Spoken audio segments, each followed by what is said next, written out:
Namaste, dear family members. I commence my speech by asking a few questions. What nationality is the sun? Is it Russian? Is it American? Is it Indian? The sun is beyond nationality. It is for everyone who seeks light. What religion is water? Is it Hindu? Is it Muslim? Is it Christian? Water is for everyone, irrespective of their religion, for whoever wants to quench their thirst. What class does Earth belong to? Upper class? Middle class? Lower class? Earth is for everyone, irrespective of their class, for whoever wants to celebrate the creations of Mother Nature. What color is the air? Is it black? Is it brown? Or is it white? Air is beyond race and skin color. It is for everyone who relies on it for sustenance of their essential life processes. Which community owns the outer space? Outer space is owned by nobody. It is for everyone who wants to explore and widen their horizon. The basic elements of creation, the earth, the air, the water, the sun, are owned by nobody but enjoyed by everybody. If the creations are universal, the creator is definitely universal. Today, the world is more divided than ever before. Religion, which is a path to God, has been weaponized by a few misguided souls to promote intolerance and violence. Wealth, which is mere material possessions, has been used as a criteria to rank people into different hierarchies where your worth is determined by the amount of material possessions that you've accumulated. Language, which is a medium of communication, has been used as a parameter to determine the status and class of individuals. Race and skin color, which are mere physical attributes, have been used to impose the notions of superiority and inferiority. Gender and sexual orientation, which are naturally inherited attributes, have been used to discriminate against individuals and deprive them of their fundamental rights. International borders, which are drawn to facilitate administration and governance, have led to a rise in xenophobia and regionalism where a non-native is seen as your enemy. I wonder which god or religion made these classifications or hierarchies. Greed has poisoned men's souls. It has barricaded the world with hate. It has goose-stepped us into misery and bloodshed. We have developed speed, but we have shut ourselves in. The machinery which gives us abundance has left us in wants. Our knowledge has made us cynical, our cleverness hard and unkind. We think too much, but feel too little. More than machinery, we need humanity. More than cleverness, we need kindness and gentleness.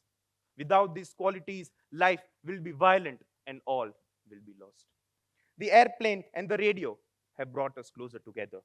The very nature of these inventions cries out for the goodness in men. It cries out for universal brotherhood. It cries out for the unity of us all. Even right now, my voice is reaching millions throughout the world. Millions of despairing men, women, children, victims of a system that makes men torture and imprison innocent people whom he sees as enemies, but are actually members of his own family. Us versus them. This mentality is at the root of all conflict and violence in the world. 2,443 billion US dollars. No, I'm not talking about the GDP of any country. This is the amount of money spent on wars in the year 2023 alone. Hate breeds more hate. Quarrel breeds more quarrel. War breeds more war. It is a hateful progeny. It is the poorest of all remedies. It poisons as it cures. It sets off a spiral of conflict, of hate, of misery, of bloodshed that furthers more terrorism, intolerance, violence, misfortune of the future generations. We have an AIDS pandemic devastating the world today. 1/4 of children die due to starvation and hunger. The Arctic and the Antarctic is melting. Global warming is on the rise. And we are busy fighting for territories, for oil, for gold, for minerals, fighting to simply establish dominance. We need to create generational wealth for our future generations. But by indulging in constant conflicts, endless wars, by bringing our own family members down, by depleting our resources, what generational wealth are we even creating? We need to unite as one global family, identify our common enemies, and wage a war against them. We need to wage a war against illiteracy, against pollution, against malnutrition, against poverty. We need to build generational wealth, but the mannerism in which we are moving today, all we are leaving behind is generational hatred, generational intolerance, which, if inherited, will lead to the eventual destruction of mankind. The Indian epic Mahabharata is a classic example of how hatred and intolerance within a family can lead to the eventual ruin of the entire family at the hands of the family members themselves. We need to unite as one global family. Sarve bhavantu sukhina, sarve santu niramaya, sarve bhadrani pashyantu, ma kashid dukha bhaga bhavate. Let everyone be happy. Let everyone be healthy. Let everyone see zeal. Let no one be unhappy. Indians have been practicing the values of Vasudhaiva Kutumbakam since time immemorial. It is deeply ingrained in our cultures, our ethos, our traditions. Being the most diverse democracy on this planet, we are a living testimony to the fact that peaceful coexistence between people of diverse caste, creed, region, religion, language, gender is not only possible, but with right mindset and right value systems, the society can flourish despite individual differences. We consider the entire world as our family and the entire globe as our home. No wonder why you'll find an Indian settled in any country you take across the globe. No wonder why we've never invaded any country unprovoked in our recorded history. Indians believe in Vasudhaiva Kutumbakam. For us, even our enemies are a part of our family. It is no news that we have multiple military and political tensions with our neighbors, but that didn't stop us from sharing Indus River waters with them. In fact, when Indus Water Treaty was signed, we agreed to share 80% of our waters with them, leaving only 20% for ourselves. At the time of World War II, when Nazis attacked the erstwhile Soviet Union, thousands of Polish refugees migrated to escape Hitler's persecution. They were refused asylum by all Asian and European countries, but when they came to India, it was our Indian Jam Sahib Digvijay C.G. Jadeja of Jamnagar princely state who accepted them, adopted them, and created a mini Poland in a village named Balachadi, where apart from food and shelter, a concentrated effort was made to further their education and keep Polish culture and traditions alive. When asked by the British Governor General, why such empathy for strangers? The Maharaja replied that everyone is a part of one large family. You see them as strangers, but I see them as family members. Ayam nijaha paro veti, ganana lagu chetasam, udara charita nam tu vasudhaiva kutumbakam. Only small men discriminate, saying one is a relative and one is a stranger. For those who live magnanimously, the entire world constitutes one family. When COVID-19 vaccinations were developed, we did not restrict its supply to our own populations first. We dispatched our Indian-made COVID vaccines to 98 countries simultaneously as a part of Vaccine Maitri initiative. Because for us, safeguarding the health of all the global citizens whom we consider member of our own family was a priority. When Dalai Lama and Tibetan refugees flocked India, we graciously accepted them as our own. In fact, Dharamshala in Himachal Pradesh became their headquarters where Dalai Lama resides till date. When Parsis migrated to India, they reached Sanjan in Gujarat, which was ruled by Jadi Rana. Parsis practiced Zoroastrian faith, which was completely alien to Indian soil. Still, a Parsi literature text, Kissa-e-Sanjan, depicts that how Parsis got deeply embedded within the Indian culture and traditions just as sugar dissolves in the milk. Nobody is alien. Nobody is a stranger. Everyone is a part of one large family. Once. The problem today is that we think that differences lead to conflict. We think homogeneity is important for coexistence. We think people who speak different languages can be a part of the same nationality. We think people who practice different faith and religion can be a part of the same society. We think people with different racial and ethnic makeup cannot live together, but that is false. The concept of family is not homogeneous social construct. Family means when you can love and show compassion despite individual differences. Once a journalist asked a soldier serving in the Indian army, "What is your motivation behind serving in the army? You have a family of four, three younger sisters, and an ailing mother who is bedridden. Who will take care of them in case something happens to you?" To which the soldier replied, "I cannot compromise the safety and security of my 120 crore family members in order to prioritize the health of my four family members." When asked, "What do you plan to do post retirement?"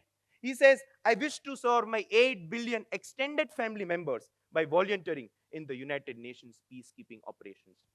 Because for him, an orphan child stuck in South Sudanese civil war is also a family member, and a Rohingya refugee living in UNHRC camp on Myanmar border also a family member. A homeless tsunami victim in Indonesia is also a family member, and a starving malnourished kid living in Afghanistan also a family member. We have achieved globalization. We proudly boast that we have created the world into one global market. But why are we hesitant to accept the world as one global family? त्रेतायाम मंत्र शक्तिश ज्ञान शक्ति सते युगे द्वापरे युद्ध शक्तिश संघो शक्ति कली युगे. During Treta Yuga, mantra was power. During Satyug, knowledge was power. During Dwapar Yuga, war was power. But in Kali Yuga, collectivism is power. Union is power. All the roots of the trees are interconnected through mycelium. They nourish nutrients and minerals to each other through this. In Amazon forest, if you cut a tree, it can still survive for decades through this mycelium, wherein trees help each other grow and survive. Similarly, all the countries of the world are interconnected. We are all dependent on each other. Nobody is self-sufficient in terms of resources. Instead of competing for control over resources, conscious efforts must be made towards collaboration and cooperation for the greater good of us all. We cannot neglect each other, and development for some is development for none. On one hand, we have people dying of starvation and hunger in developing countries. And on the other hand, obesity is taking lives of millions of people in developed nations like USA. The Mother Earth has enough to take care of all its children. We just need to develop the spirit to share. We must realize that people dying of hunger are our own family members. I am a commerce student. I have been taught that in a partnership firm, all the partners have equal and unlimited liability. In my opinion, the entire earth is one large partnership firm with 8 billion active partners, all sharing equal and unlimited liability towards its future. All the profits accruing out of Mother Earth are to be shared equally, and all the losses are to be borne equally too. You might dislike your partner. You might have individual differences with him. But that does not change the fact that you are collectively responsible for the partnership firm. And damage done to any one partner is damage done to the partnership firm, and damage done to oneself as you are a part of that partnership firm too. A bank in the US collapses, the entire world is in economic turmoil. There is a virus outbreak in a Chinese village. Within months, the entire world is under lockdown. We are all connected.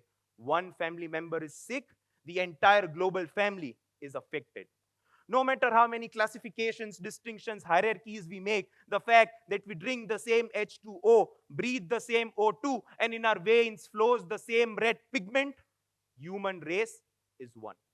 Until we as humans learn to happily walk and talk together, until we as humans learn to happily share and care for each other, even boundless progress and prosperity is worthless.